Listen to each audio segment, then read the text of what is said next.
없다 이런 얘기는 하나도 의미가 없는 얘기입니다. 그런데 이 부총리께서 가능성이 매우 낮다. 제가 동의를 하면서도 찜찜한 것이 뭐냐면 이 부분입니다. 이 부총리께서 하신 말의 전제가 외환 보유액도 우리 지금 되게 많고 금리 인상도 장기간 안 갈 것이라고 말씀을 하셨어요. 여기에 대해서는 며느리도 모릅니다.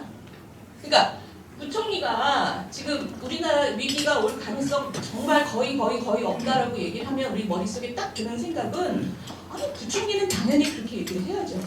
거짓말일 수도 있고 산말일 수도 있는데 부총리 입장에서는 저런 가능성이 있다 그러면 온 국민을 너무 불안하게 만드니까 지금으로서는 부총리는 무조건 가능성이 적다고 얘기를 해야 되고 그러니까 부총리 말을 다 믿을 수는 없는데 그 숫자를 보면 그 근거를 보면 저도 동의가 됩니다. 많은 사람들이 동의를 해요. 막 유튜브에 나와서 막 너무 선정적으로 얘기하는 그런 사람들 빼놓고는 지금으로서는 가능성이 매우 낮다. 여기 대부분이 동의할 겁니다. 공부를 좀 한 사람이라면. 그런데 그럼에도 불구하고 걱정이 되는 게 이 부분입니다. 금리 인상이 장기간 안 갈 것이다. 금리 인상을 장기간 갈지 안 갈지를 결정하는 것은 누구냐? 이 금리가 지금 그 금리를 글로벌 금리를 가장 중요한 영향을 주는 게 미국이잖아요. 미국의 그 연준이라고 하는 패드는 미국의 물가를 잡기 위해서 금리를 지금 막 올리고 있거든요. 미국의 물가가 잡혀야 되는 거거든요. 미국의 물가가 잡힐지 안 잡힐지 아무도 모릅니다. 그러니까 지금 이번 주 금요일에 9월 미국 물가가 나온다는 거거든요. 그러면 그걸 보면 이제 또 앞으로 한동안 미국 금리가 어떻게 갈지를 볼 수가 있죠.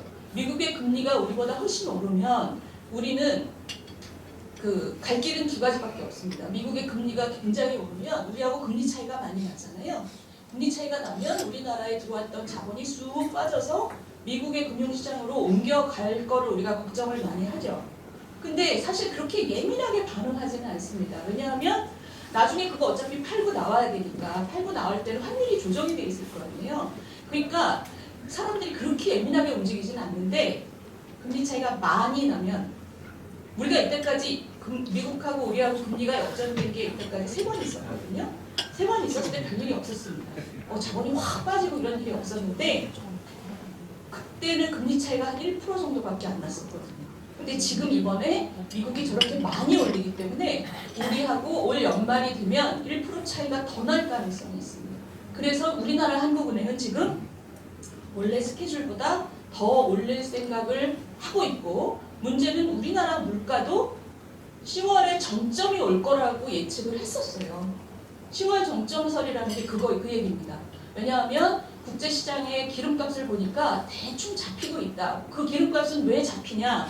기름값이라는 것은 다 미래를 예측을 하는데 전 세계가 내년에 경기가 안 좋을 것 같기 때문에 기름값이 지금 막 천정부지로 올라가질 않았던 거예요. 천연가스는 엄청 오르고 천연가스는 러시아하고 유럽 사이의 파이프라인을 러시아가 잠가버렸잖아요. 잠가버린데 그치지 않고 며칠 전에는 그거를 뽀개버렸죠.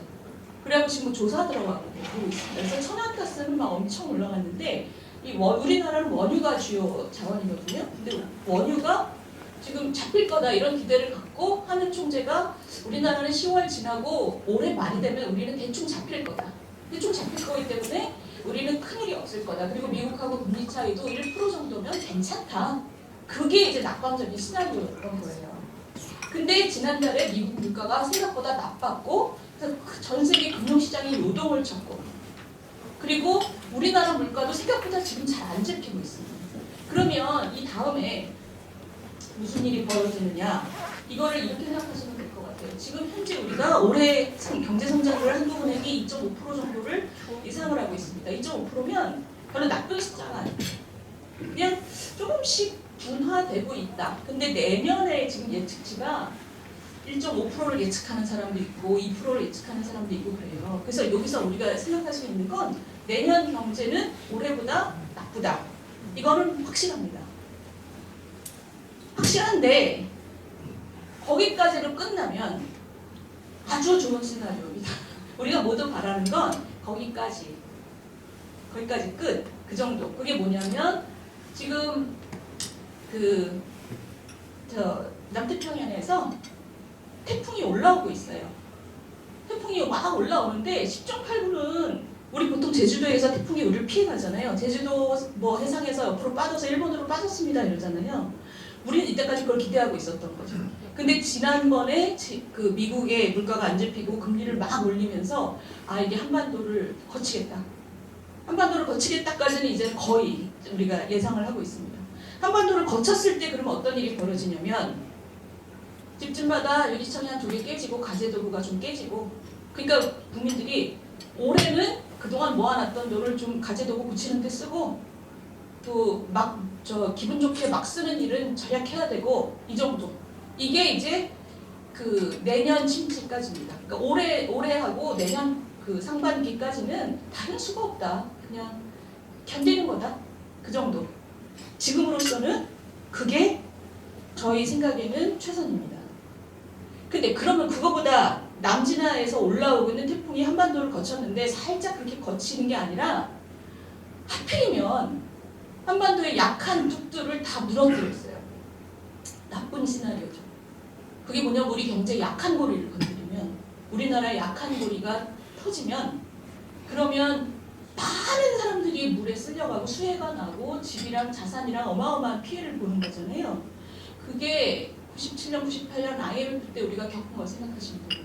그게 그때는 진짜 우리 경제가 약한 고리가 되게 많았는데 지금은 우리 경제의 약한 고리가 대표적인 게 가계대출이죠. 부동산. 문재인 정부 동안 부동산이 너무 많이 오르는 바람에 젊은 사람들이 영끌 비투해가지고 지금 부동산에 물린 가계대출이 굉장히 많습니다. 그러니까 지금 이 사람들이 대출이자가 지금 그 주택 담보대출이 지금 7%에서 8% 그 사이까지 벌써 상당히 올라왔거든요. 이 사람들이 빌릴 때 3% 정도였거든요.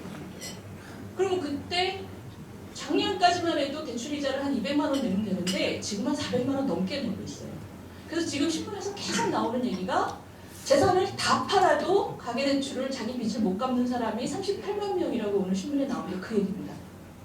그리고 자기 생활비의 40% 이상을 대출이자로 갚는 사람이 지금 뭐 190만 명이다 그러거든요. 근데 사실 생각해보시면 자기 빚의 40%를 대출이자로 쓰는 거는 어려울 때 그보다 더 쓸 수 있죠. 그렇죠? 그러니까 유리가 깨지는 정도라면 올해 내년이 유리가 깨지는 정도라면 대출이자로 자기 소득의 한 70% 쓰고 견디는 거죠. 그 정도면 괜찮아요. 괜찮은데 문제는 지금 대출이자를 못 견디는 사람들이 자기 집을 영끌 비투해서 산 집을 부동산 시장에 투매를 하는 거죠.